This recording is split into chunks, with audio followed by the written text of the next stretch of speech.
Alors, bonsoir, bonne nuit. On se retrouve pour une nouvelle vidéo et cette fois-ci ce sera sur une nouvelle séance. Mais avant de commencer, j'aimerais faire une mise au point sur quelques éléments. Alors, déjà désolé de ne pas avoir posté quoi que ce soit durant à peu près un mois et demi, c'est ça? Donc, alors oui, bien sûr, il y a cette idée que je suis quand même débordé de travail et que ça me prend du temps pour certaines vidéos. Mais bon, disons que je ne sentais pas d'humeur à... Je pensais que c'était pas une très bonne idée justement de présenter mon visage en vidéo pendant ce temps. Parce que justement j'ai essayé quelques fois et le résultat, disons, n'était pas concluant. Donc à la suite de ce quoi. Ensuite, il y aurait une autre chose sur laquelle j'aimerais préciser, puisque j'ai reçu quelques messages notamment, pourquoi il y a un lien Discord à chaque fin de vidéo en description. Alors, la réponse étant que ce Discord de Go en fait a été créé et les vidéos, cette chaîne YouTube, est une extension en fait de ce Discord, puisqu'à l'intérieur on va y retrouver des proverbes, des principes, des études de parties, de cours, de plein de choses différentes, et également des explications, des éclaircissements sur certains ouvrages, pour justement orienter le joueur et le lecteur potentiel vers certains d'entre eux s'ils sont intéressés. Donc aujourd'hui je pense que la chaîne ayant pris un peu plus d'ampleur que prévu, enfin pas beaucoup, hein, mais tout de même davantage que prévu, eh bien peut-être que maintenant cette chaîne semble agir plus en autonomie avec le Discord, mais voilà pourquoi les deux en fait sont liés à ce moment-là. Ce n'est pas une imposition, hein, vous allez dessus si vous avez envie de vous y rendre, vous restez le temps que vous voulez, vous discutez ou non, cela vous regarde selon votre convenance, et puis voilà.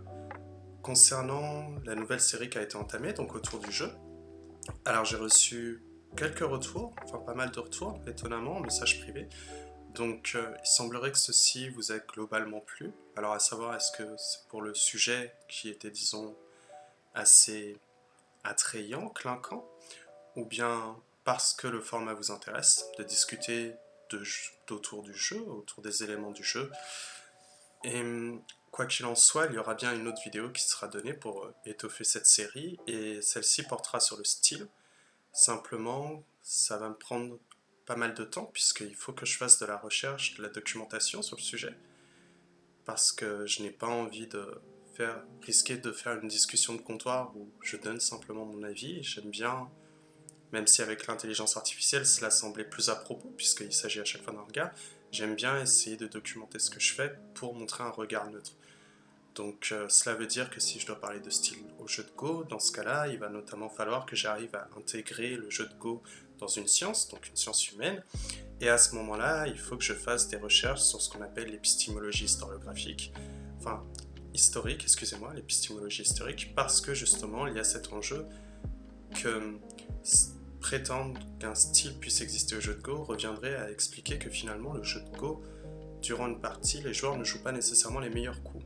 Et en effet, dans ce cas-là, on peut penser à l'ouvrage Le Maître ou le tournoi de Go de Kawabata, où justement, je ne l'ai pas terminé pour l'instant, hein, où il explique qu'il y a un conflit très fort en fait en ce que peut représenter finalement le jeu de Go du maître, qui est très lié finalement à une esthétique traditionnelle du Japon et à une philosophie de personnelle au niveau de la politique, c'est-à-dire ne pas ouvrir ses frontières.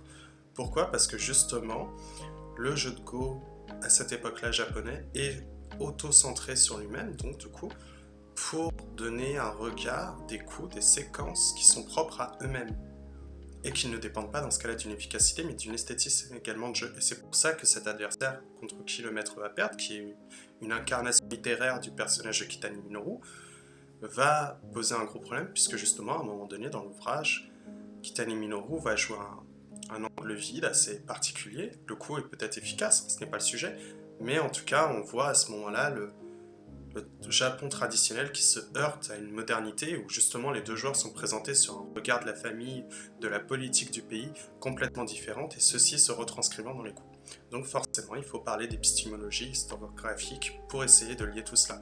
Et notamment par exemple on pourra avoir Goseigen dans le Go moderne qui serait la synthèse, puisque selon l'auteur qui a reçu son prix Nobel, on aurait finalement une synthèse, comme je le disais, une union entre la modernité de la Chine et le traditionnel et l'esthétisme finalement du Japon.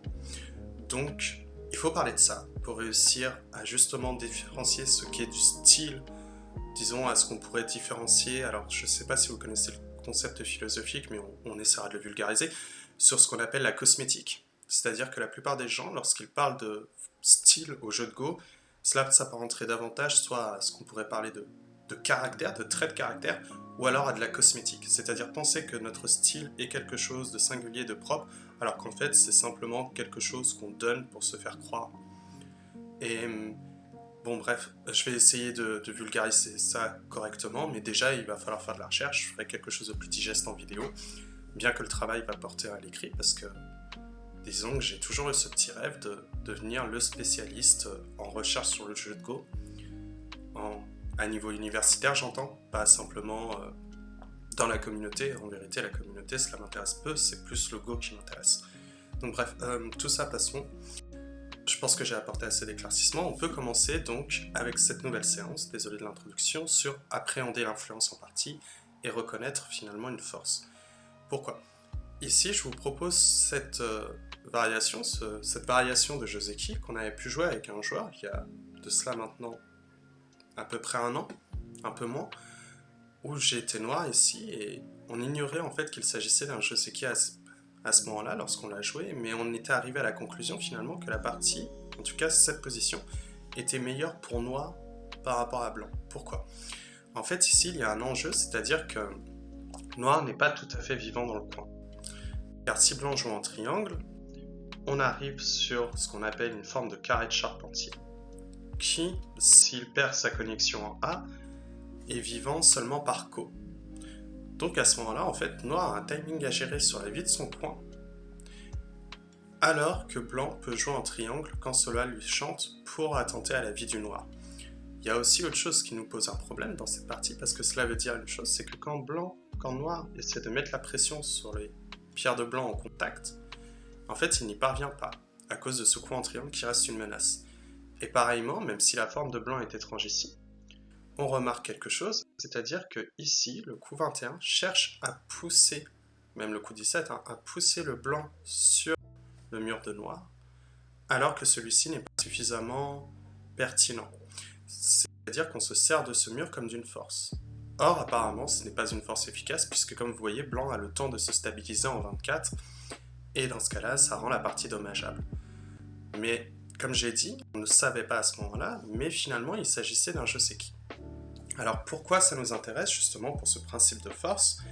Et à la suite de quoi, j'ai pu faire quelques discussions, on va dire, ponctuelles, non prévues avec certains joueurs, et j'étais arrivé à la conclusion suivante, c'est-à-dire que ce qu'on pense être une force n'en est peut-être pas une. Et pourquoi ? Puisque justement, l'intelligence artificielle tend à diminuer l'impact, ou en tout cas l'efficacité de cette force. Elle ne la trouve pas mauvaise, elle ne trouve pas l'influence mauvaise, cependant, ce n'est pas sa préférence de jeu. Et bien qu'elle puisse la valider dans certains cas, il semblerait que finalement elle soit beaucoup plus compliquée à maîtriser que certains autres concepts au jeu de Go. Pour cette raison, en fait, on va décomposer cette thématique sur l'influence en 2 vidéos. La première, du coup, sera de s'attarder sur la notion de ce qu'est une force. Ici, par exemple, si je vous pose la question, qu'est-ce que serait une force ? Et là, vous allez voir qu'on va devoir utiliser à peu près tous les cours que je vous ai donnés avant, c'est pour ça qu'il y a une progression pédagogique. Je vous prie de m'excuser.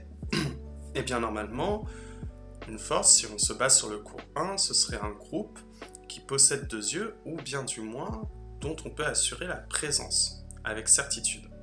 Bien, alors dans ce cas-là, si on suit cette logique, une force serait alors le groupe en A, puisqu'on est certain qu'il possède 2 yeux.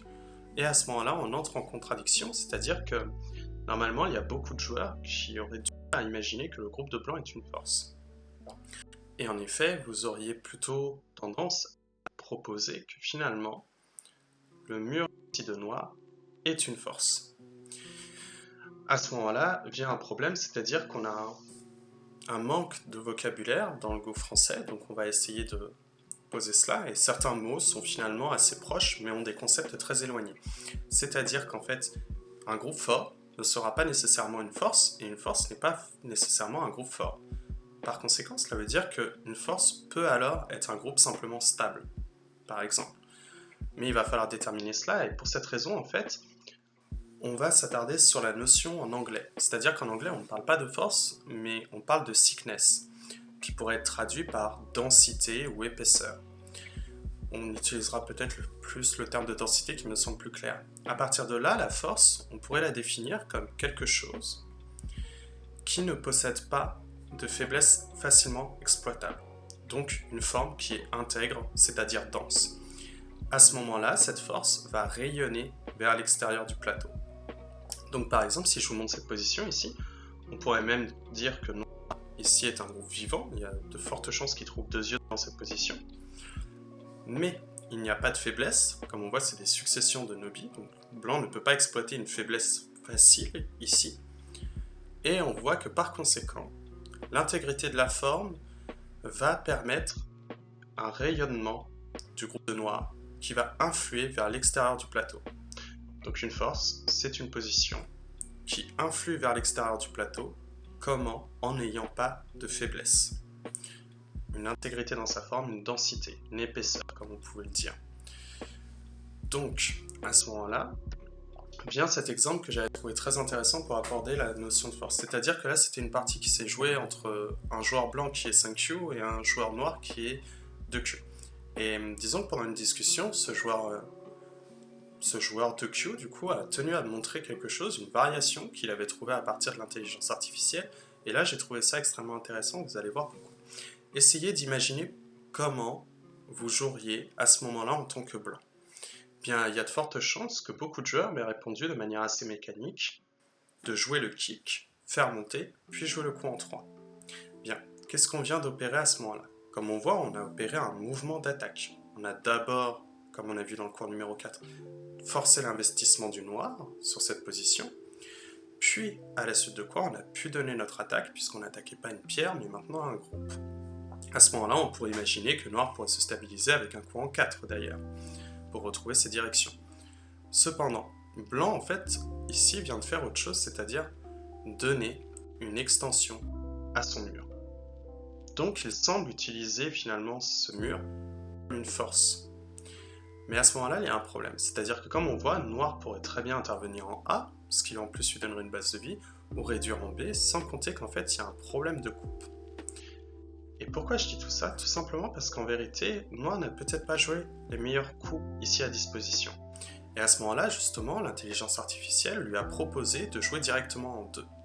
Donc ici, comme vous le voyez, la coupe est réellement une menace, c'est-à-dire que blanc ne peut pas espérer capturer en chicho. Comme vous voyez, il y a vraiment ce problème qui intervient.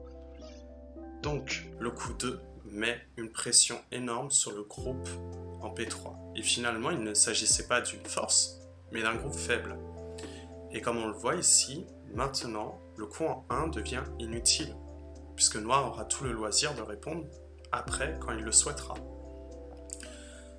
Donc, à ce moment-là, c'est, disons, là où le bas blesse, c'est que finalement, par rapport à ce qu'on a appris dans, disons, les ouvrages traditionnels, il semblerait qu'on ne soit pas en vérité capable de reconnaître ce qu'est une force. Et c'est là que ça devient très intéressant. Pourquoi? Parce que justement, l'intelligence artificielle avait proposé cette variation. C'est-à-dire que lorsqu'il m'a posé la question, j'ai envisagé d'une pince. Pourquoi une pince? Tout simplement parce que je ne veux pas donner un investissement F3. Et par conséquent, il me semblait plus intéressant de tout de suite regarder la pince. Mais voici la variation qu'a proposée son intelligence artificielle et j'aime beaucoup. Ici, comme vous le voyez, le coup en 2 reste une menace concrète de la coupe du blanc et peut se relier avec un coup comme au 2. La barre de blanc est déjà inutile parce que noir est vivant, du Ponuki ici. Et on possède en plus ce Yosei. Alors on souffle, on voit que blanc s'est trompé dans l'objectif, mais on va essayer de le voir d'une autre manière, c'est-à-dire on va décomposer toute cette séquence. Donc ici, si l'on regarde, pince, noir contre pince. Pourquoi? Tout simplement parce qu'il veut garder la prise sur ce groupe faible. D'accord, parce qu'il estime que ce n'est pas une force. Ok, donc blanc va essayer de donner la suite à sa pince en essayant d'isoler la pierre en F3 pour mettre la pression. Et à ce moment-là, en fait, noir peut jouer ce coup. Pourquoi? Tout simplement, si blanc se relie, vous pouvez très bien imaginer que finalement, noir vit dans le coin, et blanc n'a toujours pas réglé son problème ici. Et si c'est pour revenir avec un coup extrêmement long comme ça, c'est vraiment dangereux parce qu'en fait, noir pourra sortir lorsqu'il le souhaite. Mais en termes de position, noir a également un grand potentiel, il a plus de territoire, donc il est déjà en train de prendre l'avance en plus du CNT. Donc ce serait beaucoup trop lent. Ok, donc on doit essayer de retirer la base de vie au maximum. À ce moment-là, on a noir qui va pouvoir jouer son AN. Sauf que, grande question, est-ce qu'on peut couper? En effet, on peut se la poser la question. Et ce n'est pas évident en fait d'imaginer la coupe. C'est-à-dire que si noir en fait joue ce mouvement simplement de sauver la pierre, blanc ne peut pas suivre avec le noir à cause du double année qui intervient ici. Pour la menace de capturer les pierres en H3. Donc blanc doit alors protéger, noir peut se protéger également. Et on voit qu'il y a à nouveau ce problème qui intervient, c'est-à-dire que blanc n'est toujours pas vivant. Maintenant c'est bon, il n'y a plus de problème. Mais regardez, blanc a pris un IEC, pas très grand ici, on peut le voir, mais il y a toujours ce groupe. Et maintenant on voit très clairement qu'il est devenu un groupe facilement attaquable pour le noir. La coupe, est-ce qu'on peut l'envisager? Déjà oui. Donc il y a vraiment ce problème et noir peut même donner cet échange lorsqu'il le souhaite, c'est pas nécessaire, pour encore mieux se renforcer s'il décide de donner une attaque lourde sur le groupe de blanc. Donc à ce moment-là, on voit qu'on ne peut pas couper, très bien. La nouvelle question qui intervient c'est, ok on a compris, blanc vient ici, donc noir va donner l'Atari extérieur. Est-ce que blanc peut sauver la pierre? Ben absolument pas, parce que si on imagine ceci, comme vous voyez, tac, il va y avoir un gros litige pour le groupe de blanc, c'est-à-dire que peut-être que blanc se sent astucieux de cette façon, mais en vérité noir peut simplement capturer l'ensemble de la forme. Donc il vivrait, le groupe serait toujours pas stable, et blanc n'aurait fait que quelques points à peine ici, en plus d'avoir laissé son coin ouvert. Donc c'est toujours pas quelque chose d'enviable, et par conséquent, blanc est obligé de lâcher le Bounouchi au noir, et ce qui rend ce résultat. Donc comme je le disais, à ce moment-là, on a ce gros problème finalement, c'est que la pince qui semblerait un coup d'attaque n'est pas efficace dans la mesure où on a un groupe faible voisin. On a pensé que c'était une force, mais absolument pas. Et c'est pour cette raison que le kick n'est toujours pas bon, parce que blanc, dans les deux cas, pensait réussir à faire du territoire en s'aidant de ce mur, de cette force, qui en fait n'en est pas une. Donc à ce moment-là, voici ce que l'intelligence artificielle propose. Et c'est là que c'est assez intéressant, c'est que comme vous le voyez, dans la mesure où blanc n'est pas une force, l'intelligence artificielle propose de revenir aux bases du jeu, c'est-à-dire prendre une base de vie, puisqu'il faut stabiliser le groupe. Et on ne s'intéresse pas à davantage. C'est pour ça que lorsque noir vient ici pour essayer de prendre une base de vie également, il le fait pour toujours garder des points de pression possibles sur le groupe. À présent, blanc a le temps alors de surconcentrer le noir et espérer potentiellement une attaque à venir. Ici, noir peut répondre en A, B ou C, peu importe. Normalement, les coups sont à peu près équivalents. Le coup C est le coup le plus faible, on pourrait dire. Mais comme on voit, pour appréhender cette idée de force, il va falloir revenir à la séance 1 qui est comprendre ce qu'est un groupe faible. Et on va notamment s'aider également sur l'idée d'attaque et sur cette idée de reconnaître également les formes. C'est pour ça que quand je vous ai traduit un principe, je vous avais fait en priorité celui d'avoir du dégoût pour les mauvaises formes, parce que justement, tous ces cours vont devoir être utilisés pour nous. Donc à ce moment-là, très bien, on voit qu'il y a ce problème finalement qui intervient, c'est-à-dire reconnaître une force dans une partie. Ici, je vous montre quelque chose, on va faire un peu d'historiographie, c'est-à-dire que là, si je vous demande comment débuter la partie en tant que noir, il y a de bonnes chances que le coup en A et le coup en B soient envisagés. Mais pourquoi? Parce que cela n'est pas quelque chose de naturel en fait. Bien, je vous propose cette chose en fait, c'est un joseki du coup, qui aujourd'hui est jugé comme plus réellement joseki. En vérité, il y a quelques contextes où celui-ci peut encore devenir intéressant en partie, c'est très rare, mais ça peut arriver. Mais bref, regardons ce qui s'est passé. Ici, blanc a fait une poussée en avance pour le noir, et pour éviter les mauvais échanges, a continué à pousser en retard, il a directement fait l'échange en D2, comme vous voyez, pour récupérer sa vie. À présent, blanc dans le coin fait environ 6 points. Mais pourquoi est-ce qu'on dit que c'est pas Shoseki? Bien dans ce cas-là, il va falloir s'attarder sur la position du noir. C'est-à-dire que noir ici a obtenu une gueule de tigre. Et cette gueule de tigre, en fait, donne plus que simplement un mur. C'est-à-dire qu'elle donne un œil en A et à peu près certainement un œil en B. C'est-à-dire que ça va être très compliqué pour le blanc d'envisager de retirer cet œil-là. Donc noir, lui, obtient une montée jusqu'à la 7e ligne, la vie, donc l'intégrité de sa forme. Le point de coupe ici n'est pas utilisable puisque, comme on a dit, noir est déjà vivant. Et par conséquent, on s'aperçoit à ce moment-là que finalement, en effet, il y a une densité dans cette forme, une intégrité, et le groupe de noir en fait va rayonner vers l'extérieur du plateau, comme vous le voyez ici. Donc en fait, on a donné un groupe vivant, une influence qui rayonne à l'extérieur, en échange de quoi? De prendre le CNT et 6 points. Donc ce n'est toujours pas Joseki parce que noir est vivant. C'est là le problème. Parce que cette force-là est déjà utilisable. Donc, à partir de cela, en fait, on a eu la 4e partie entre AlphaGo et les Seddol, où justement AlphaGo proposait cet échange. C'est-à-dire que là, maintenant, blanc a choisi de repousser une fois de plus en 1 pour éviter de donner la gueule de tigre au noir qui lui donnerait la vie. À ce moment-là, le mur de noir a grandi jusqu'en C8, d'accord, en 8e ligne. Mais comme vous le voyez, il y a une faiblesse ici qui s'est posée. C'est-à-dire que blanc a fait un Kema déchiré pour donner la gueule de l'angle vide au noir, ce qui fait que maintenant cette force-là n'en est pas tout à fait... Disons, n'en est pas tout à fait une, oui. Pourquoi je dis cela? Tout simplement parce que noir ne construira pas à partir de cette force. Ce groupe va vivre, il n'y a aucun débat à cela, mais en effet, blanc 3 fait que la zone est difficilement rentable pour le noir, parce que blanc pourra trop facilement intervenir et vivre dans cette position. C'est pour ça que généralement je recommande aux joueurs jusqu'à 3Q de jouer systématiquement l'échange en E5. C'est pas nécessaire en vérité, mais ça permet de comprendre cette nuance entre la force finalement et ce qui n'en est pas une et qui du coup est un fort regret. Donc à ce moment-là, c'est toujours pas Joseki en fait, parce que maintenant c'est devenu trop bon pour blanc. Blanc est SNT, comme vous le voyez. Noir, à la limite, s'il veut, peut créer, plutôt que de répondre en angle vide, jouer un coup comme A, mais il va créer des gros problèmes de forme par la suite, on a J sévère. Mais noir est goté. Sa force ne peut pas rayonner depuis qu'il y a le coup en 3 qui sert d'entrave au développement des pierres. Donc, c'est trop bon pour blanc. Et blanc, à nouveau, ici, fait environ 6 points. Donc ça ne nous va pas. Et c'est pour ça qu'on est arrivé sur ce nouveau Joseki, qui est, disons, le Joseki actuel.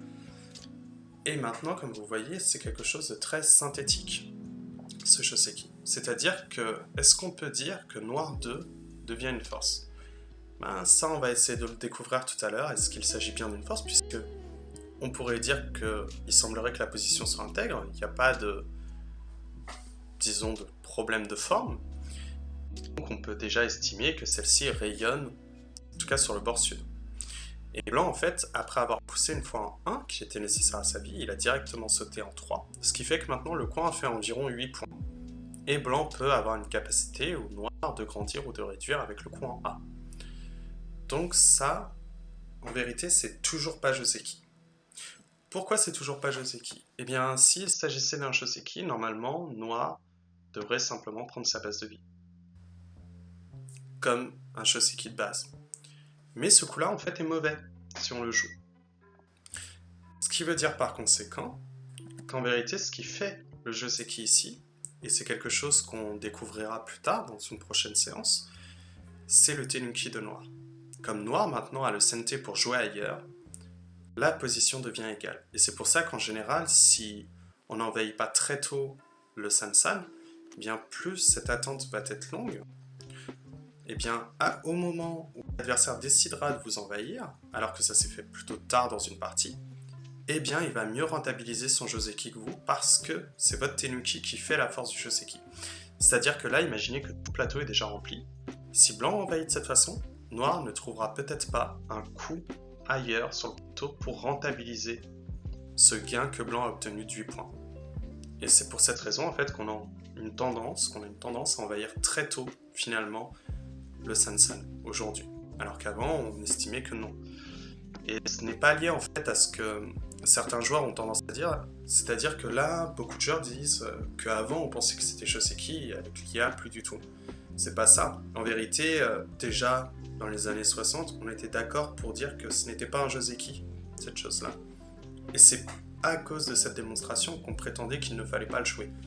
Donc vraiment, c'est plus une manière de penser le jeu qui a été réajustée que quelque chose qu'on a complètement découvert. Cette séquence-là était déjà jugée mauvaise, et cette séquence ici, en vérité, était déjà jouée. Dans les années 60, déjà par Sakata Iyo, il jouait énormément ce genre de séquence lorsqu'il était blanc contre un Sanrasei. Donc c'est pas quelque chose de si incroyable et de si moderne que ça. En revanche, ça soulève cette question de force, et c'est là qu'en fait, en effet, l'intelligence artificielle va complètement remodifier ce qu'on pensait être une influence. C'est-à-dire que là, avec le Go contemporain, maintenant qu'on a à peu près défini ce qu'est une force, c'est-à-dire une position intègre, sans faiblesse apparente, qui rayonne vers l'extérieur, on va maintenant essayer de déterminer ses fonctions dans une partie. Donc à ce moment-là, je vous montre un exemple de partie que j'avais créé, c'est-à-dire une partie, on va dire, qui est neutre, ou blanc comme noir ont autant de chances à gagner, et blanc vient de jouer ici en triangle. Mettez la vidéo sur pause et demandez-vous, en étant noir, que joueriez-vous? Est-ce que vous joueriez plutôt B, plutôt A?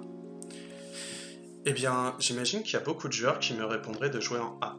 Et ici, on pourrait se dire, il semblerait que le noir cherche à pousser le blanc contre son mur.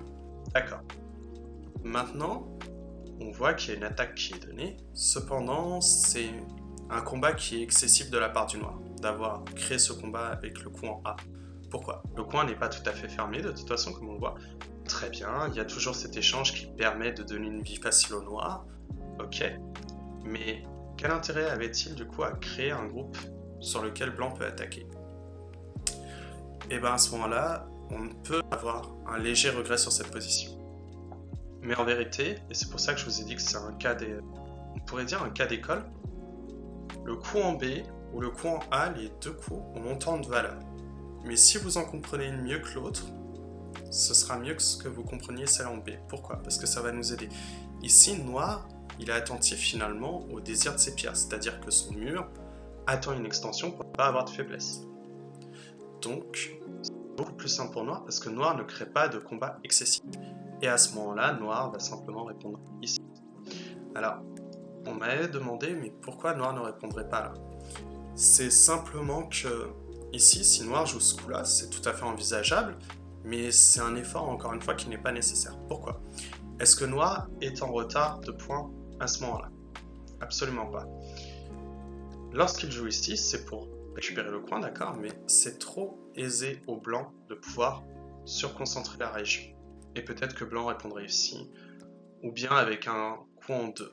Alors pourquoi je dis que blanc répond ici ou là? La raison elle est assez simple, c'est que si blanc vient ici, noir aura peut-être un suivi un peu trop agréable en A. Donc je ne sais pas entre les deux, entre 1 et 2, lequel des coups semble meilleur. Mais l'effort ici est, disons, excessif. Et à ce moment-là, en fait, vient cette notion, en fait, de respecter ce qu'on appelle la balance entre les points, le territoire et l'influence.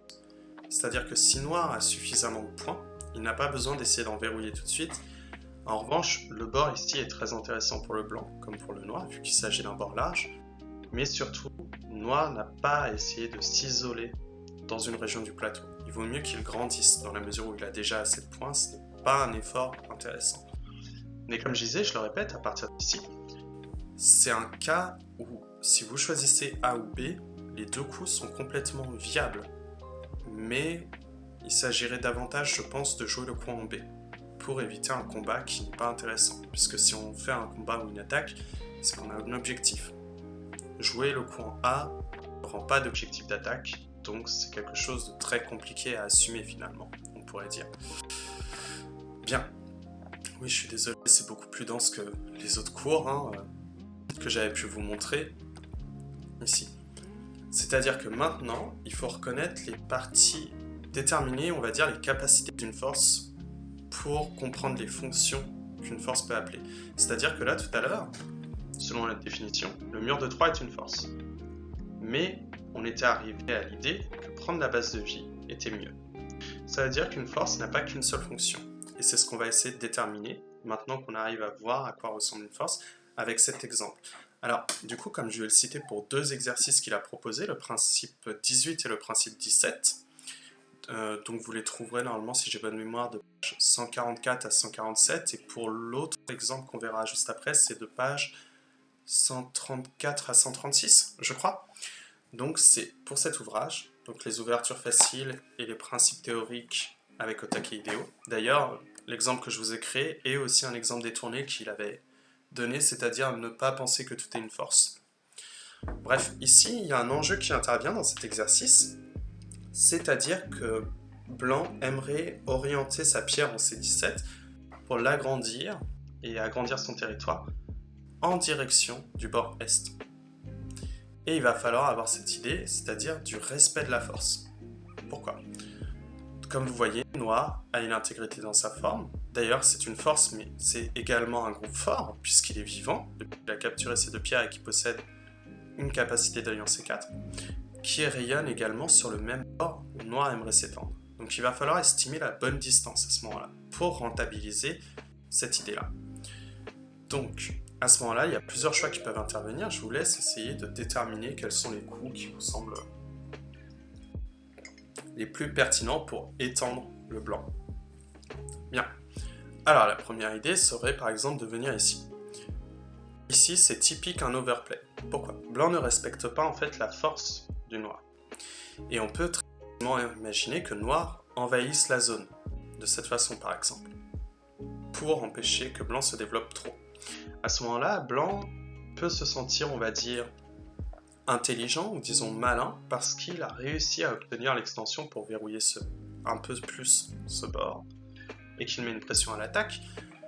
Mais maintenant, on a un peu ce regret, c'est-à-dire que si blanc s'est trouvé, on va dire, fier d'avoir donné cet échange, à ce moment-là, on se rend compte que la pierre en C11 est abandonnée dans la stratégie.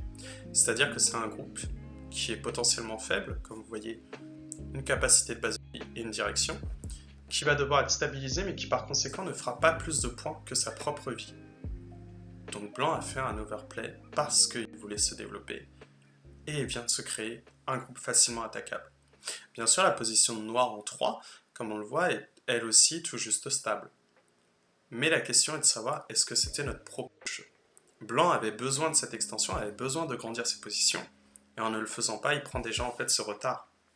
Donc même s'il y a un combat, si on regarde les objectifs, comme on avait vu avec le dernier cours, eh bien on voit qu'il y a un non-sens qui vient d'être arrivé, qui vient de se présenter.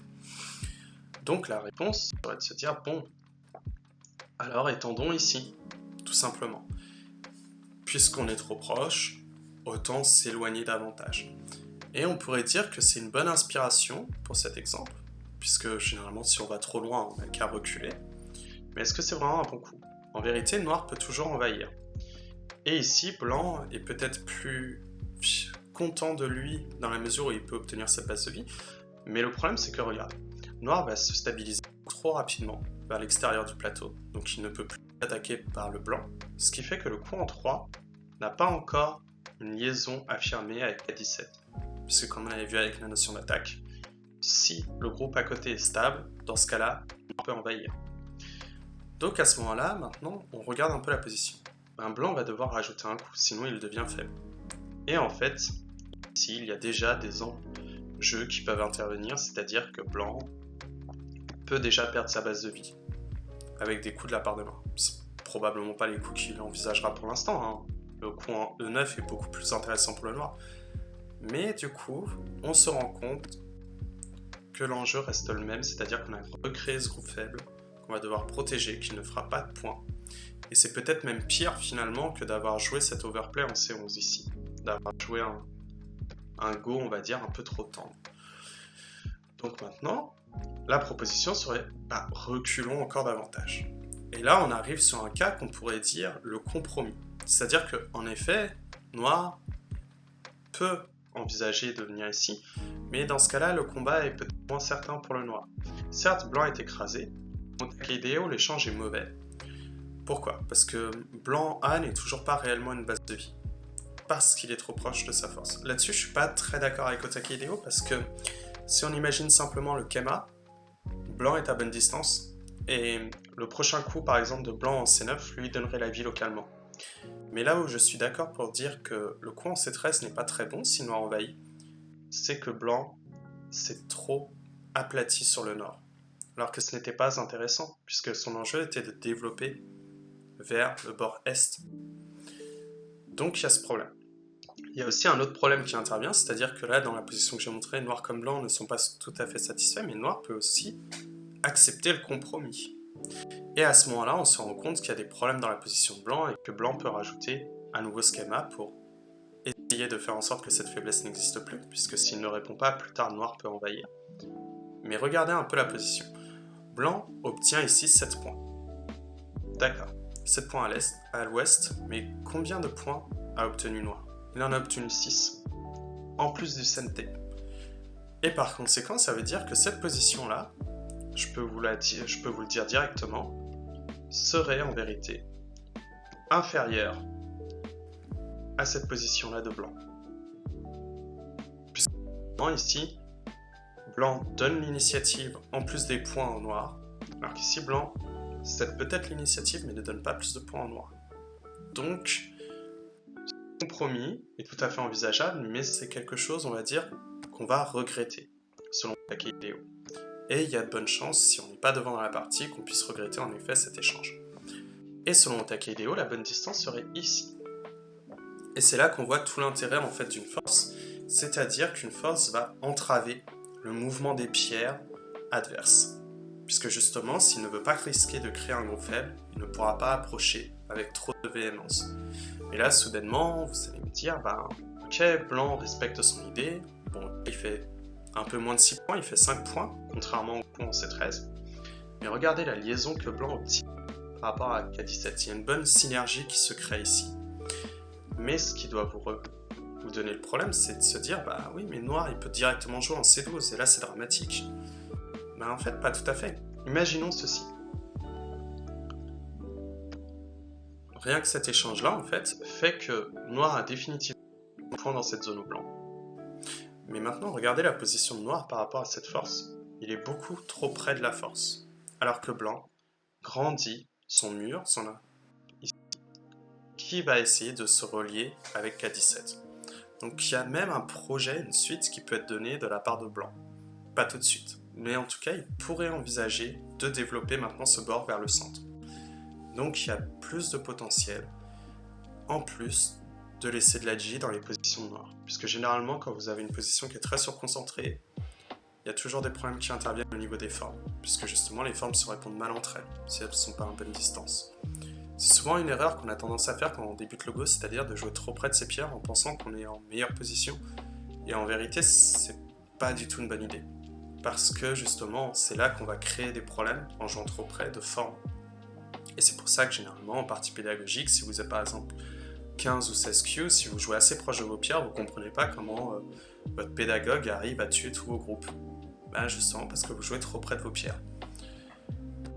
Donc, à présent, on voit qu'en fait une force freine le développement de l'adversaire. Et il faut alors respecter cette force pour ne pas créer de groupe faible. Mais on va essayer d'appliquer maintenant une nouvelle fonction de ce que peut être une force avec un exemple de partie de 3Q. Donc je vous montre ceci. Noir a décidé de pousser ici. Est-ce que le coup déjà pour vous est intéressant? Normalement, si on revient au cours 1, le coup n'est pas intéressant. Pourquoi? Est-ce qu'il joue sur un bord large? Bien, pas vraiment. Le bord le plus large ici, comme on le voit, est ici. Donc, principe de Fuseki, déjà au cours 2, on voit que c'est pas bon. Mais principe de cours vu en séance 1, à quoi ça sert de rajouter un coup qui ne fait pas de points si le groupe est déjà vivant? Une fois que le groupe est vivant, il n'y a plus nécessité à répondre, comme on l'avait dit. Le groupe est fort. Donc c'est pas un bon coup et noir ferait mieux de jouer en A. Jouer sa direction et continuer à essayer de faire des points. Maintenant, la question qui va intervenir, c'est que peut faire blanc? Bien, blanc, normalement, devrait simplement jouer la direction. Or, dans la partie, blanc a décidé de répondre à ce coup-là. Donc, ok, il va faire grandir son influence. Mais si blanc, en fait, avait simplement daigné répondre ici, alors on peut imaginer quelque chose dans ce coup-là, tac, venez ici, Ici, blanc n'est pas obligé de prendre la base de vie. Pourquoi? Parce que noir détruit déjà la position, donc probablement que si blanc veut agir, ce sera plutôt avec un coup en C11 maintenant. Mais du coup, il peut jouer par exemple en A et mettre la pression sur les positions noires, et on voit que blanc est très dynamique dans le jeu, il a quelque chose de fluide et de cohérent. Bon, maintenant, on peut aussi se dire, ben ouais mais noir alors il va sanctionner parce que c'est un nez à tête de 3 pierres. Et c'est là qu'on revient à cette idée de force, c'est-à-dire estimer à quel point qu'il est d'une force. Ben regardez, on revient à ce que je vous ai expliqué. Il y a une gueule de tigre, ici. Ce qui fait que normalement, blanc a déjà ses 2 yeux. Donc la gueule de tigre en vérité n'est pas du tout entravante pour le blanc, puisque blanc est déjà vivant, lui également. Donc noir ne fait que des points. Et c'est là qu'on voit que finalement, notre idée du principe, ben, on se dit oui mais c'est point vital, ben en fait, est-ce que c'est nécessairement utile de jouer le point vital? Ben, pas toujours. Si on voit que le groupe de l'adversaire est déjà vivant, ben, le point vital n'aura pas d'effet. Donc, un point vital fonctionne sur un groupe qui est stable. Et ça semble évident dit comme ça, parce que justement, c'est un point vital, c'est un point qui est nécessaire à la vie. Mais s'il est déjà vivant, c'est pas un point vital. C'est juste un coup de force. Donc blanc pourrait simplement prendre la direction de cette façon. Et encore une fois, on voit que blanc est dynamique. Ici, il construit, comme on le voit ici, une force, parce que le poussé-coupé ne marche pas facilement, qui rayonne vers le bord qui était intéressant pour les 2 joueurs. Donc c'est quelque chose qui est bien. Pour le blanc en tout cas. Mais maintenant, admettons, blanc a joué ici, et je regarde ce que noir a joué, juste là. Qu'est-ce que vous pensez de ce coup, à votre avis? Alors je pense que pour beaucoup, on me dirait, ben, le coup en fait prépare un pipe en... Ici, comme vous le voyez, en triangle. C'est-à-dire que si on imagine ceci, noir peut directement piper et se dire « Ah, il a donné un Kema déchiré, contrôlé parce qu'il y a l'angle vide ici qui intervient. » Ok, on a compris l'idée. Mais au-delà de comprendre l'idée, que pensez-vous de ce coup? Eh ben, il y a un manque de respect au niveau de la force. Il joue beaucoup trop près de la force adverse. Parce qu'on a dit que blanc était déjà vivant. Donc c'est un peu naïf de croire, de la part de noir, que blanc va répondre ici. Et je crois d'ailleurs que c'est ce qui s'est joué dans la partie. Blanc avait répondu ici. Mais à ce moment-là, du coup, si c'est trop proche finalement de la force de blanc, ça veut dire que blanc peut déjà donner son attaque. Et on arrive sur une nouvelle fonction de l'influence, en tout cas de la force, c'est-à-dire soit prendre simplement la base de vie, soit comme on a vu freiner le développement de l'adverse, et maintenant, possibilité d'attaquer selon les positions. Donc en fait, à ce moment-là, il y a plusieurs enjeux. C'est-à-dire que blanc peut revenir simplement jouer ici, noir fait son coup flanc très bien, noir vient ici, et blanc donne l'attaque ici. Et là, comme on voit, c'est très pertinent de la part de blanc, parce que blanc est toujours vivant, comme on a dit, mais peut rendre le groupe de noir faible s'il joue en A, et peut frapper au point vital de la forme du noir en jouant B. Blanc a une très bonne position ici, il est dynamique, il fait des attaques doubles, justement parce qu'il sépare les groupes, et en séparant les groupes, à chaque fois que vous donnerez un coup, il menacera les 2 automatiquement. Ça c'est la première idée, mais on pourrait aussi simplement se dire, bah, on va englober. C'est-à-dire essayer de revenir derrière la position de noir pour le pousser alors vers notre mur. C'est-à-dire que si noir par exemple ne répondait pas, plus tard on peut imaginer cela, et on voit qu'on pousse notre mur progressivement. Donc à ce moment-là, si on joue ici et qu'on imagine le coup force en noir, et bien à ce moment-là, lorsque noir Tenuki, on a un léger regret, mais pas tant que ça, puisque justement blanc peut mettre l'attaque. Voici cet enjeu en fait qui est double, c'est-à-dire que si vous approchez trop près d'une force, et que vous ne respectez pas finalement la puissance de cette force, si vous la mésestimez, et bien dans ce cas-là, il va y avoir cet enjeu, c'est-à-dire de donner une nouvelle fonction à la force de l'adversaire, c'est-à-dire créer une attaque. Et comme on a vu, ça touche à la condition liminaire de jeu, donc ça veut dire qu'on ne peut plus faire de stratégie, on doit protéger le groupe à tout prix. Donc on perd quelque chose dans la dynamique du jeu. Et bien sûr, comme on voit, pour essayer de reconnaître la puissance d'une force, on va essayer d'abord de déterminer le statut. Est-ce que c'est stable ou bien est-ce que c'est vivant? Et plus ça tendra vers le vivant, ou en tout cas vers un groupe extrêmement stable, c'est-à-dire 3 à 4 directions, moins on aura envie d'approcher trop proche de cette force. Donc, en tous les cas, ça c'est ce que je vous ai montré. On va arriver maintenant avec ce nouvel exemple C'est pas l'exemple le plus pertinent. D'ailleurs, je l'ai réécrit ce cours il n'y a pas si longtemps parce que vraiment je le trouvais moyen. J'ai dû le réécrire 7 fois, je crois, du coup. C'est pas une notion que je maîtrise très bien. C'est-à-dire là, on a une position, regardez la puissance, comme vous voyez, du mur de bloc. Il n'y a pas de problème dans la forme, hein, la coupe n'est pas utilisable. Donc c'est vraiment une force qui est intègre.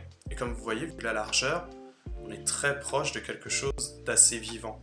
Pourquoi? Parce qu'on possède une capacité de base de vie, une autre capacité de base de vie ici, une direction vers le nord et une direction vers le centre, qui de toute façon, dès que blanc va jouer, obtiendra deux directions. Donc c'est vraiment quelque chose de très stable. D'accord. Maintenant la question c'est qu'est-ce qui s'est joué dans la partie? Noir est venu là, et que pensez-vous de ce coup? C'est un peu plus ténu cette fois-ci. Pourquoi? Parce qu'il va falloir déterminer la fonction.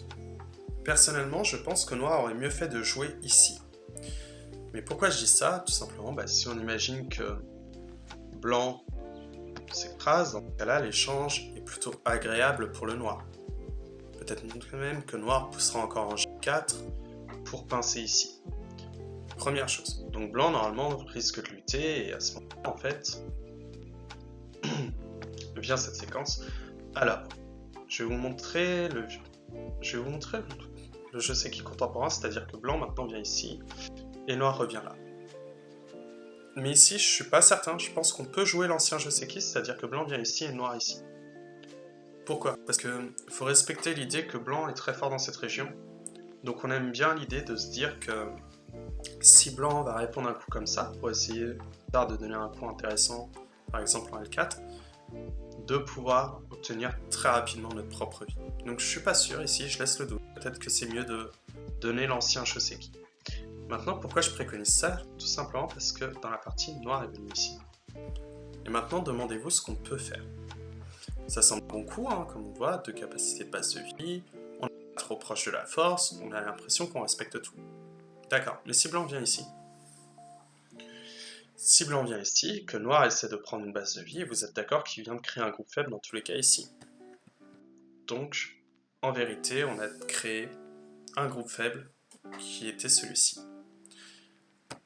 Sauf que dans la partie, Blanc est venu là et essaie de penser est-ce que c'est un bon coup ou pas par rapport à la position qu'on a. Puisque là, comme vous avez vu, on a utilisé ce coup-là pour dire que si Noir essayait de s'étendre, plus tard, on pourrait avoir ce coup. Donc bien sûr, on n'allait pas jouer comme ça, c'est-à-dire que si je vous montre quelque chose d'un peu convenu dans ce coup-là, tac. Je pense que maintenant, vous voyez mieux l'intérêt de Blanc de séparer les groupes, visuellement en tout cas. Donc il y a vraiment cet enjeu qui est intéressant, et du coup, si Noir vient ici, Blanc est content de pouvoir mettre la pression sur ce groupe-là, parce qu'il a bien utilisé sa force. Et comme vous voyez, une force, en fait, a un effet assez global en vérité sur le plateau, c'est pas quelque chose de très local. Mais du coup, lorsque Blanc joue là, c'est une erreur. Puisqu'il essaie de dire, oui, mais si j'arrive à surinvestir, peut-être que c'est quelque chose de bénéfique pour moi. Mais c'est un peu naïf de croire que Noir va forcément jouer avec ses pierres. Dans la partie Noir, je sais plus si c'était Noir qui était venu là. Il pourrait également jouer en E4, mais si Noir se contente de venir ici, on voit que Blanc finalement ne fait pas de points. Il y a de bonnes chances que c'était ce qui s'est joué dans la partie. C'est pour ça que j'ai laissé la position. Et Blanc a joué là, j'aimerais savoir qu'est-ce que vous pensez de cette position avec le coin M3. Comme on a dit, une force peut attendre parfois un désir d'extension. S'il est déjà vivant, l'extension, si elle ne vaut pas énormément de points, c'est-à-dire pas plus qu'une base de vie, ne sert à rien. Dans la mesure où Blanc est déjà vivant ici, il aurait mieux fait de jouer en A, C ou B. Donc comme vous avez vu, il va falloir vraiment, c'est très important, j'insiste un peu là-dessus, mais de déterminer le statut de votre force. Est-ce qu'il est stable ou est-ce qu'il est vraiment proche du vivant? Parce que dans ce cas-là, vous n'allez pas du tout l'utiliser de la même manière. S'il est juste stable, vous allez peut-être vous en servir comme quelque chose qui va donner une base de vie, ou bien simplement quelque chose qui va survivre. Mais s'il est très proche du vivant, on va essayer de grandir au maximum la position avec lui. Donc c'est vraiment quelque chose d'important. Et maintenant vous comprenez pourquoi que lorsqu'on envahit au Sensan, l'adversaire ne fait pas une extension. Parce que justement, ce serait trop lent. Et en plus, ce serait un mauvais enjeu parce qu'on ne serait pas assez fort pour penser développer énormément de points sur ces points au maximum. Maintenant, je vous montre, alors ça c'est à nouveau l'exemple, l'autre exemple que je vous avais dit, le principe 17, du coup, qui a été fait par Otakideo, c'est-à-dire qu'est-ce qu'on peut jouer dans cette idée?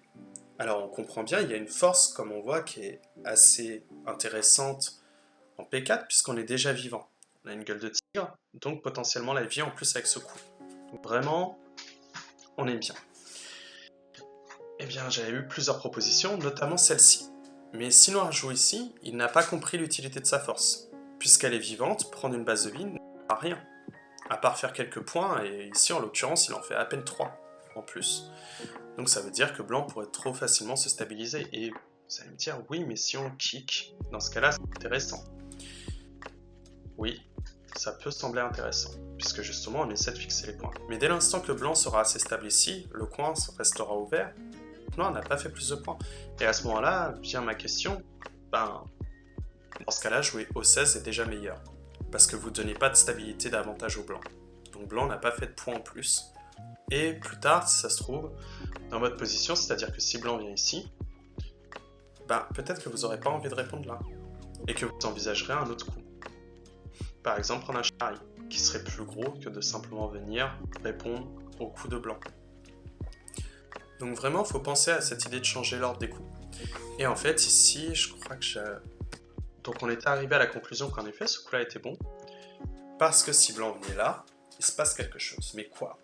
C'est-à-dire, essayez de mettre la vidéo sur pause, demandez-vous comment est-ce qu'on va utiliser notre force. La première réponse, ce serait, bon, si on joue ici, on se trompe de direction, on essaie d'agrandir notre force vers du vide. Donc ici, on a fait 2 points en plus, et blanc est toujours stable. Donc on n'a rien obtenu de notre attaque, et notre force n'a plus de sens. Ok, je crois que j'avais eu des propositions. Alors ça, c'est pas celle que je veux, c'est celle-ci. On m'avait proposé de venir ici. Et j'expliquais en fait qu'ici, Noir fait du Yosei. Parce que oui, je comprends l'idée, il y a cette séquence. Et on se dit, waouh, Noir vient de faire un nombre de points, on va dire, trop bien parce qu'il a gagné 7 points environ. Mais regardez ce que Blanc a obtenu. Il a obtenu une très bonne stabilité. Ici, il a déjà son œil, et comme vous voyez, il y a 2 directions. Plus une capacité de base de vie en S6. S'il joue S6, il est vivant. Ce qu'il ne fera pas, mais d'un coup, on se rend compte alors que ce mur-là n'a plus aucun effet. Et c'est même pire. C'est-à-dire que maintenant qu'il y a ce problème en S6, ce groupe-là est devenu stable. Une direction qui est très difficile vers le centre et une direction vers le port sud. En plus de cette gueule de tigre. Donc en fait, blanc et noir ici sont aussi stables l'un que l'autre. Donc noir n'a pas fait d'attaque, il n'a fait que du Yosei. Et il ne sait pas utiliser, ici en tout cas, la puissance de son mur. Et donc l'idée serait de venir ici, développer le moyo.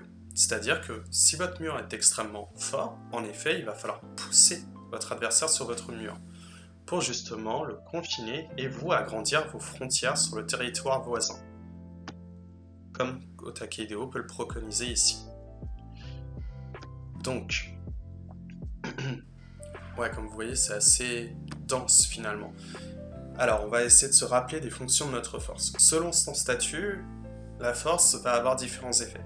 Si elle est stable, dans ce cas-là, il y a moyen de soit prendre la base de vie, ou bien de laisser le groupe stable en tenuki, c'est-à-dire laisser les premières attaques se faire, pour ensuite simplement vivre. S'il tend de plus en plus vers le vivant, dans ce cas-là, soit on s'en servira pour agrandir nos frontières, comme un moyo, et si l'adversaire vient trop près de la force, on s'en servira pour le pousser contre notre force et créer l'attaque.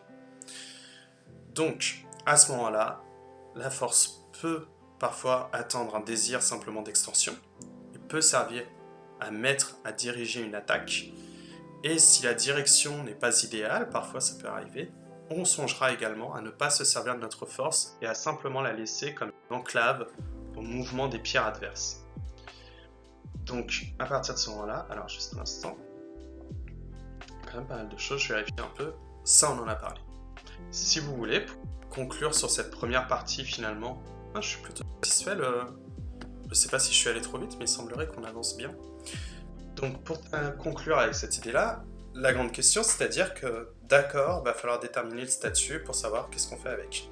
Ok, mais si on cherche en fait, et c'est là le danger à trop schématiser, caricaturer finalement, faire un sophisme sur ce que sur ce qu'est une force et une influence en partie, on va avoir tendance à se dire qu'avec le contemporain, depuis la réévaluation de l'IA, ça ne sert plus à rien d'utiliser de l'influence ou d'utiliser notre force. Eh bien, en fait, en ce sens, j'aimerais vous montrer une partie qui a été jouée du coup lors de la 13e Shulan Cup, donc le 20 janvier 2021, avec Shinjin Seo qui sera noir et Rian Xiao qui est blanc. Alors ici, ça va être un commentaire rapide, un commentaire partie assez rapide, mais surtout il a été fait notamment, parce que là, il y a pas mal de notions que je retire de ces joueurs-là, par Doctor, qui a déjà fait, en commentaire, et Michael Redmond. Donc certaines séquences viennent de moi et certaines séquences viennent de ces joueurs-là pour le commentaire de partie. Mais on va essayer de voir que justement, on le répète une fois, le Go contemporain ne boude pas l'influence et au contraire le considère dans ses parties. Donc là, on va regarder la partie mais sur le prisme de noir, donc de Shinjin Seo pour voir un peu ce qui se passe. Donc pour l'instant, le début est somme toute normal. Et ici, alors ouais. Ici, pourquoi est-ce que j'ai montré le coin F2 et pas le coin F3 ? L'idée, elle est assez simple, elle repose sur cette variation. C'est-à-dire que si on a noir qui vient ici, que blanc accepte, on se rend compte que blanc ne peut pas capturer la pierre en chichot, comme vous le voyez ici. Donc la première idée serait de se dire, bon, bah dans ce cas-là, on va couper de l'autre côté pour forcer le Ponuki de l'autre côté. Et je vous dirais que c'est une éventualité, comme on voit, ça ressemble à un Joseki qu'on a vu, mais peut-être que c'est pas très bon, puisque blanc peut soit venir en A, soit en B, qui sont tous les deux des très gros coups pour le noir. Et de plus, peut-être que noir envisagerait ce genre de choses de simplement connecter et créer le combat, comme blanc ne peut pas capturer la pierre. Sans doute pas une très grande idée, parce qu'il va y avoir beaucoup de timing à gérer, mais c'est une éventualité. Donc pour cette raison, on peut alors se poser l'idée du coup en F3.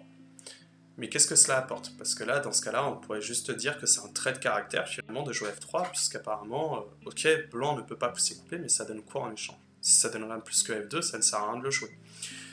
L'idée en fait, c'est simplement que lorsqu'on jouera en A, on est venu plus loin qu'avec directement le point F2. Donc déjà, on est plus intéressant au niveau de nos points. Mais aussi, en vérité, ce coup-là, en A, puisque noir va devoir très vite revenir et jouer ce coup pour éviter la J extérieure, va donner quelque chose, c'est-à-dire un meilleur suivi. Ici en G5, pour mieux attaquer la position de blanc ici, plus tard. Et comme on le voit, en plus, à la différence de tout à l'heure d'une approche basse, en fait, blanc ne peut pas intervenir pour réduire le bord. Il peut simplement l'envahir. Donc ça donne en plus un choix de jeu qui est beaucoup plus réduit. Donc en fait, le coup en F3, c'est vraiment une dynamique du jeu. C'est pas un coup qui est donné à la légère, c'est vraiment pour cet esprit de dynamique. Parce qu'ici, comme vous le voyez, il y a plusieurs façons de réduire, mais on peut imaginer ça. Noir coupe, blanc vient ici, venu, ici, capture, tac. Et à ce moment-là, on se rend compte que si blanc a une pierre en D11, ce mur-là serait très intéressant. Vous allez me dire, mais il y a des points de coupe. En fait, pas vraiment, parce que si on imagine ne serait-ce que cela, ben, vous voyez que finalement, il n'y a pas de problème dans cette force. Il n'y a pas de problème d'intégrité. Donc non, la force est vraiment efficace ici. Et du coup, noir veut retirer au maximum cette option de jeu. C'est pour ça qu'il joue en F3 et pas en F2, pour empêcher ce développement qui va intervenir potentiel. Et on pourrait également envisager ce coup-là aussi. Et vous allez voir que noir n'arrivera pas non plus, s'il fait son désir au maximum, à stopper finalement la progression de blanc vers le centre. Donc c'est vraiment une idée de casser le potentiel, de jouer du coup le coup qui a été proposé. Alors juste un instant, je reviens à la partie tout de même. Qui a été proposé ici plutôt qu'en F2. C'est vraiment une prévention pour mieux attaquer. Et c'est assez caractéristique de Shinjin Seo, mais on verra plus tard pourquoi. Donc blanc vient ici, d'accord, pas de problème. Noir répond pour tout de suite retirer la J pour être plus libre de ses mouvements en partie, et blanc continue de se construire. À ce moment-là, on se rend compte que noir va devoir opérer un mouvement parce que le blanc commence à devenir assez gros si on regarde les frontières. Et en effet, il le fait en frappant directement le point vital. Donc maintenant, l'attaque est beaucoup plus pertinente. Comme vous avez vu, on ne peut plus jouer les échanges en G3 ou en F3 pour stabiliser le groupe. Donc blanc cherche à se stabiliser d'une autre manière. Et noir, maintenant, a prévenu du développement potentiel de blanc sur le bord ouest en s'y installant directement. Donc soit, venu ici, et là, c'est un coup qui est assez caractéristique, on va dire, de Shinjin Seo, c'est-à-dire qu'il exige un jeu extrêmement dynamique. Si ses adversaires donnent des coups trop lents, bien souvent, il prend un trop grand avantage. Et cela se voit comment? Parce qu'il cherche à imposer son rythme. Comme vous voyez, là, il essaie à chaque fois de récupérer au maximum l'initiative. C'est lui qui dirige le combat. Tout à l'heure, blanc était SNT et pourtant, on a l'impression que c'est noir qui dirige le jeu, là. Donc, pourquoi ce coup-là? Alors l'idée, elle est assez simple, c'est-à-dire que ici, on aurait en fait le rêve de noir. C'est-à-dire que blanc capture, installation, tac. On vient ici pour menacer le coup, on joue là, noir répond ici, puisqu'il ne peut pas capturer la pion chaud, et blanc se stabilise. À ce moment-là, on voit que blanc s'est installé sur un bord qui n'est pas du tout intéressant. Noir est en train de grandir son influence vers le centre, en plus d'avoir fait quelques points, donc il est assez dynamique. Et il se développe ici, comme vous le voyez, en SNT. C'est encore lui qui a l'initiative, donc c'est très efficace. Ça, ce serait un peu le rêve, finalement, qu'aurait à jouer le noir. Blanc pourrait aussi réfuter comme ça. Alors là, c'est assez méchant, on va dire, ce qui peut se passer, mais c'est une éventualité. Est-ce que je m'en souviens encore, d'ailleurs, de ce je sais qui? Je n'ai pas de mémoire, ça doit donner un truc dans ce coup-là. Tac, venu ici, là, ici, et maintenant on vient là, pour protéger la shape. Ce qui est plutôt bon, du coup, comme vous voyez, pour le noir malgré tout, mais c'est un combat que blanc peut envisager dans certains cas. Ce je sais qui. En tous les cas, c'est pas très intéressant, c'est pas le nerf de la guerre. Mais en tout cas, c'est pour ça que Shinjin Seo oriente le jeu. Et à ce moment-là, en fait, Shinjin Seo a déclaré aux médias cette trompée. C'est-à-dire que cette position que vous voyez tout au sud a été étudiée notamment par lui durant ses débuts de partie, avant même d'avoir joué cette partie du coup, et il avait estimé que c'était mauvais. Sauf que lorsqu'ils ont joué cette séquence, vu qu'il voulait être très dynamique, il s'est rendu compte seulement à ce moment-là qu'en fait, oui c'est vrai, j'ai oublié, c'était pas bon pour moi si je jouais ça. Donc le drame va commencer à se produire dès maintenant et c'est là qu'on va voir. Maintenant vous voyez que A et B sont potentiellement faibles, il va falloir savoir de quel côté protéger. Le protège ici pour conserver l'idée de son moyo potentiel. Donc blanc se stabilise et noir également. Et là blanc joue ce fameux coup à l'épaule. Et c'est assez catastrophique ce qui va se passer. C'est-à-dire que je pense que noir aurait eu plus intérêt à lutter dans cette position. Pourquoi? Parce que simplement, si on imagine ceci, A et B sont potentiellement faibles. En tout cas, B est faible. Et A sera potentiellement attaquable, donc ce mur n'a plus un rayonnement aussi grand, puisque justement, il y a des problèmes d'intégrité dans la force. Donc ce n'est pas une force, c'est juste un groupe stable. Et ça aurait été plus simple pour Noir de lutter dans ce combat de cette façon, je crois. Sauf qu'en fait, ici, Shinjin Seo accepte de prendre finalement l'appât qu'a donné le blanc. Et à ce moment-là, va s'écouler plusieurs SNT. Et là, c'est là que ça devient compliqué. Il joue les SNT pour valider le point. Normalement, ici, j'ai oublié, mais il fait l'échange 1 pour 2 aussi rapidement. Mais comme vous le voyez, en ayant fait ces échanges-là, il renforce à nouveau le blanc. Donc il va falloir stabiliser ce groupe-là. Et maintenant, alors imaginez qu'il y a eu cet échange qui a été donné entre noir et blanc. On remarque quelque chose, c'est-à-dire que l'intégrité de blanc est beaucoup trop forte. Donc ici, vous le verrez mieux de cette façon-là. Si je propose ainsi. Voilà. L'intégrité ici du mur de blanc est trop grande. Pourquoi? La coupe ici n'existe pas, et ici non plus. Noir a obtenu environ 21 points ici. Et du coup, ce groupe est contenu dans cette influence. Comme vous voyez, on switch sur toutes les notions à chaque fois pour cette séance. Donc, ça veut dire que Noir ne va pas pouvoir se développer, il va devoir à chaque fois faire attention à ce groupe faible. Et vous allez voir que ça va être l'enjeu de toute la partie en fait. Alors que pourtant, Blanc, comme vous le voyez ici, ne fait pas de points. Donc Blanc continue ici. Plutôt que de donner l'attaque trop directe, il préfère lui qui peut développer un potentiel. C'est un coup de direction parce que Noir pourrait se développer également ici, en grandissant vers le centre. Donc c'est vraiment un très bon coup, un très bon timing qui est donné. Shinjin Seo recontinue les échanges SNT et c'est bon, il stabilise. Il stabilise le groupe parce que s'il ne le fait pas, dans ce cas-là, il va subir une attaque et il n'aura pas le temps d'être actif sur le plateau. Donc il prend ce temps. Même pour un joueur, comme vous voyez, qui est très dans cette idée de vouloir toujours être actif, il y a un moment donné où il arrive à voir quand est-ce qu'il faut se calmer sur un mouvement. Et là, comme on voit, il y a un gros problème. C'est-à-dire que Blanc peut venir très en profondeur en fait dans la base de vie du Noir, puisqu'il peut se relier en A ou en B. Donc en fait, maintenant, Noir est devenu un groupe faible. Blanc peut déjà attaquer. Et l'idée, en fait, elle est simple, c'est-à-dire que si noir joue ce coup-là, et que blanc joue ce coup-là, en fait, comme dans la partie, noir ici ne peut pas répondre là. Pourquoi? Tout simplement parce que blanc peut faire l'échange s'il veut avant un triangle, mais tous les points qui seraient obtenus ici vaudraient déjà plus qu'une bonne partie de ce sud. Et le groupe serait toujours faible. C'est pas acceptable, et du coup, noir est obligé de rentrer dans ce plan de jeu de blanc, c'est-à-dire essayer d'être au plus dynamique, au plus proche des pierres, mais laisser une cible à l'adversaire. Ce qui va déplaire extrêmement à Shinjin Seo, puisque regardez le coup qui vient ici. Donc on voit visuellement l'enjeu, c'est-à-dire venir ici pour tenter de se relier là, ce qui donnerait une bonne force au centre, donc le groupe serait enfin stabilisé, ce serait bien. Et le faire en coup de contact en espérant que si blanc répond quelque chose dans ce coup-là, eh bien noir va être très satisfait. Alors, oups, surtout pas ça, c'est mauvais. Venu ici, et on voit que noir en effet relie les pierres et surconcentre le blanc. Mais on voit aussi autre chose, c'est-à-dire que noir est stable, d'accord, mais le bord que blanc a essayé de développer avec N17 ne fonctionne plus. Donc il essaie de le faire au maximum en étant actif. Mais du coup blanc va refuser forcément, il tire à son sud, à son développement, et va chercher du coup à créer des faiblesses chez le noir. Donc s'ensuit cette séquence, et maintenant il y a cet enjeu, c'est-à-dire que blanc vient ici. Noir pourrait envisager de simplement se stabiliser et déclarer qu'il n'y a plus de problème. Le problème c'est que blanc peut toujours faire des points au nord, et venir prendre le coin c'est peut-être beaucoup trop grand pour le noir. Donc noir ne peut toujours pas se stabiliser. Et comme vous avez vu à chaque fois, c'est ce groupe-là qui recrée cet enjeu, que noir doit trouver sa stabilité, à chaque fois. Donc en fait, ce qui se passe ici, est à chaque fois causé à cause de la puissance de ce mur. Et c'est ça qui est intéressant avec l'influence, comme vous le voyez.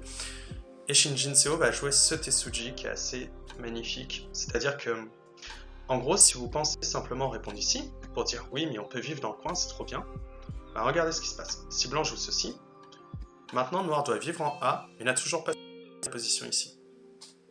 Donc noir n'a pas le temps de vivre en A, c'est beaucoup trop petit. Donc il va devoir stabiliser ici. Mais si blanc récupère la vie simplement de noir ici, en le tuant, bah c'est déjà assez gros pour gagner la partie. Donc noir ne peut pas jouer ce truc-là. Et c'est pour ça qu'en fait Shinjin Seo va être motivé par ce Tetsuji qui est assez dingue. Parce que maintenant la séquence ne fonctionne pas aussi bien pour le blanc. C'est-à-dire que si on imagine ceci, noir peut simplement vivre. Et à ce moment-là, créer des problèmes. Et cette fois-ci, on se rend compte que le mur de blanc ne rayonne plus. Pourquoi? Parce que tous les groupes voisins de noir sont vivants. Donc ce serait trop donné au noir. Donc ici, du coup, blanc va jouer simplement la reliure. Et à ce moment-là, noir peut revenir jouer son timing ici. Maintenant, noir, tac, blanc va jouer cet échange. Pourquoi? En fait, il y a un enjeu, c'est-à-dire que, imaginez si on joue ici. Je vais vous montrer, c'est assez marrant. C'est-à-dire que si noir vient là, blanc capture, contre-attaque, capture, venu ici. Alors déjà, on remarque quelque chose, c'est-à-dire que blanc n'est pas tout à fait vivant ici. Normalement, on va réussir à tuer les pierres, il n'y a pas de problème. Mais surtout, il est déjà vivant. Et blanc, du coup, n'a pas obtenu plus que son coin. Le seul potentiel qu'il a obtenu est ici pour l'instant. Mais noir peut encore envisager l'invasion. Donc même si blanc peut tuer, c'est pas très très bon. Parce que noir est déjà stable, donc blanc n'a plus d'intérêt avec son mur ici. Donc vraiment, il y a l'idée de se dire qu'il faut rentabiliser au maximum le mur, et du coup il propose cette chose-là. C'est-à-dire que maintenant, noir peut envisager de refuser l'échange. Alors pas comme ça, par exemple ici. Et en fait c'est déjà satisfaisant pour le blanc.